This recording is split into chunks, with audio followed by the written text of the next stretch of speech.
বাচ্চাকে ফল বা সবজি খাওয়াতে পারছেন না? কে বলেছে সবসময় ট্র্যাডিশনালভাবেই কেন ফলটা খেতে হবে, অথবা এই ট্র্যাডিশনাল উপায়ে কেন সবজি খেতে হবে? অর্থাৎ নর্মালি ফলটা চাবায় চাবায় খাও অথবা ভাতের সাথে সবজি খাও, কেন এভাবেই হতে হবে? আমরা একটু অন্যভাবে চিন্তা করি না কেন?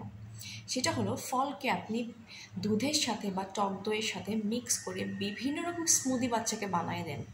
এতে সে দুধের পুষ্টিটাও পাচ্ছে, ফলের পুষ্টিটাও পেয়ে যাচ্ছে, এবং তার বিকালে বা স্ন্যাক্সের যে টাইমটা, সেই টাইমে একটা পুষ্টিকর নাস্তাও হয়ে যাচ্ছে।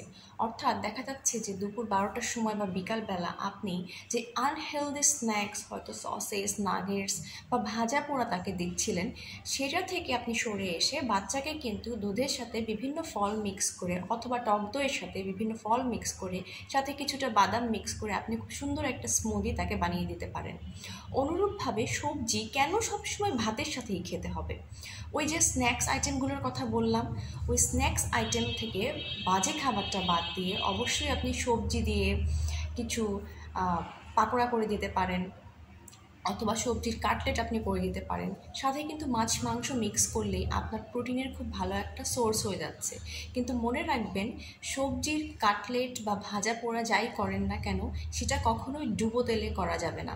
সেটা অবশ্যই শ্যালো ফ্রাই করতে হবে। শ্যালো ফ্রাই বলতে ফ্রাই প্যানে একেবারে অল্প একটু তেল নিয়ে ওই তেলের মধ্যেই সবটুকু আপনাকে ভেজে তুলতে হবে, এবং ভাজার পরে কোনো তেলই আর অবশিষ্ট থাকবে না।